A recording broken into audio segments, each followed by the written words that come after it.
अभी तक software testing का टेक्निक्स और प्रोसीजर्स उसका रोल्स देखे हैं हम। तो टूल्स फॉर सॉफ्टवेयर टेस्टिंग देख लेते हैं अभी क्या क्या टूल्स इस्तेमाल होते हैं। तो आप पहला देखते हैं कि टेस्ट मैनेजमेंट टूल्स क्या है, यानी कि जो भी प्रोसेस जो होता है ना प्रोजेक्ट में, यानी कि टेस्टर एक टेस्ट केस रन करता है, उसके बाद में उसको एक इशू मिलता है या बग मिलता है तो उसे वो रिपोर्ट करता है, रिपोर्ट करके बाद में वो डेवलपर को भेजता है, डेवलपर उसे फिक्स करके बाद में टेस्टर उसे देख के फिर से वो टेस्ट रन करके और फेल फेल सिनेरियो जो है ना उसे टेस्ट करके और सक्सेस आने के बाद वो टेस्ट बग जो है उसे क्लोज कर देता है।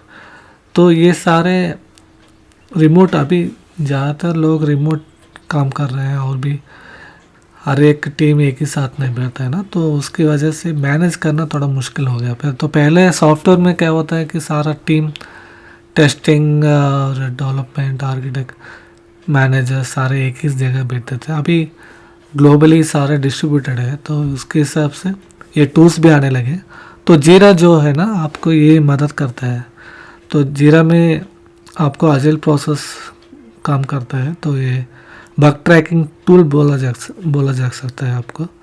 तो जीरा में आप बग डालो और सीधा वो डेवलपर को पहुंचा देगा और डेवलपर जब फिक्स करता है उसी में स्टेटस अपडेट करता है और अपने आप टेस्टर को भी इन्फॉर्म कर लेता है।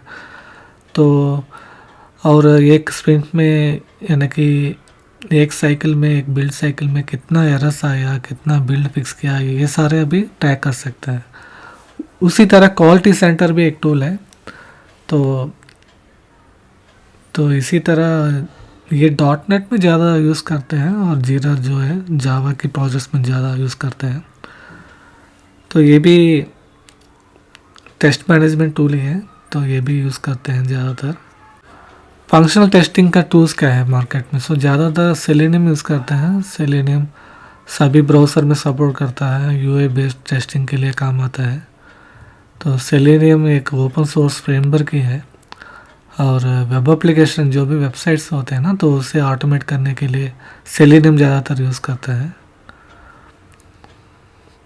और ये जावा के अलावा और भी लैंग्वेजेस सपोर्ट करता है। आप अगर पाइथन एक्सपर्ट हो तो पाइथन में भी आप सेलेनियम लिख सकते हैं। उसी तरह आपको QTP है क्विक टेस्ट प्रोफेशनल, तो ये भी फंक्शनल टेस्टिंग के लिए यूज़ होता है। अगेन ऊपर वाला सेलेनियम जावा के सोर्सेस में आता है और QTP ज़्यादातर .NET माइक्रोसॉफ्ट प्रोडक्ट्स के लिए आता है। टेस्टिंग के अलावा परफॉर्मेंस टेस्टिंग टूल्स भी हमको देखना पड़ेगा, क्योंकि परफॉर्मेंस टेस्टिंग क्या है, अगर एक फ़ोन को आप परफॉर्मेंस टेस्ट करना है तो आप क्या करोगे, सारे एप्लीकेशन ओपन करते हो और देखते हो कुछ स्लो हो रहा है या नहीं, है ना। इसी तरह कंप्यूटर का टेस्ट करना तो बहुत सारे ब्राउज़र टैब वर्ड सारे एप्लीकेशन ओपन करके और स्लो हो रहा है नहीं वो आप टेस्ट करोगे। इसी तरह एप्लीकेशन सॉफ्टवेयर को भी टेस्ट करना पड़ता है, तो उसे परफॉर्मेंस टेस्टिंग बोलते हैं। तो ये इसका क्या काम है कि जैसे कि हमको एक 100 यूज़र्स जब एप्लीकेशन यूज़ करते हैं तो उसके हिसाब से वो एप्लीकेशन भी काम करता है ना। तो 100 पीपल्स टेस्ट करने के लिए टेस्टिंग टीम में 100 मेंबर्स नहीं होते हैं, तो उसे सिमुलेट करना ही ये टूल्स का काम है। जो भी आप नंबर्स डालते हो, यानी कि 100 यूज़र्स, 1000 यूज़र्स, 5000 यूज़र्स, तो ये आपकी मर्ज़ी है। तो उसके हिसाब से वो यूज़र्स वर्चुअली क्रिएट कर देगा और जो भी टेस्ट सिनेरियो आप बोलते हैं उसे सिमुलेट करते हैं। तो परफॉर्मेंस टेस्टिंग भी एक बहुत क्रूशियल पार्ट प्ले करता है टेस्टिंग में। जो भी एप्लीकेशंस रनिंग में होते हैं ना, तो जो भी प्रोडक्टिविटी एप्लीकेशंस होते हैं जिसकी वजह से क्लाइंट को थोड़ा सा ज़्यादा पैसा आता है ना, तो उसके लिए परफॉर्मेंस टेस्टिंग करना बहुत ज़रूरी होता है। क्योंकि अगर बहुत लोड की वजह से सिस्टम स्लो हो गया तो उसके हिसाब से उसको पैसा आना भी बंद हो जाएगा। तो इसलिए परफॉर्म टेस्टिंग में बहुत फोकस करते हैं। तो प्रोडक्शन से पहले ही, यानी कि प्री प्रोड बोलते हैं उसे, प्री प्रोड एनवायरनमेंट में एक सिमुलेशन रन किया जाता है। तो उसके हिसाब से वो पता चला जाएगा कि एप्लीकेशन वो लोड सह पा रहा है या नहीं।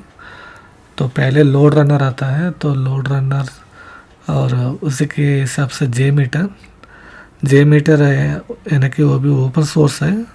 तो ओपन सोर्स टूल है, वो वेब एप्लीकेशंस के लिए सिमुलेट करने के लिए यूज़ करते हैं। और उसी तरह अपाची बेंच है, तो ये एक कमांड लाइन टूल है। तो कमांड लाइन के टूल के जरिए रिक्वेस्ट रेस्पॉन्स का टाइम्स और लेटेंसी ये सारा चेक करते हैं।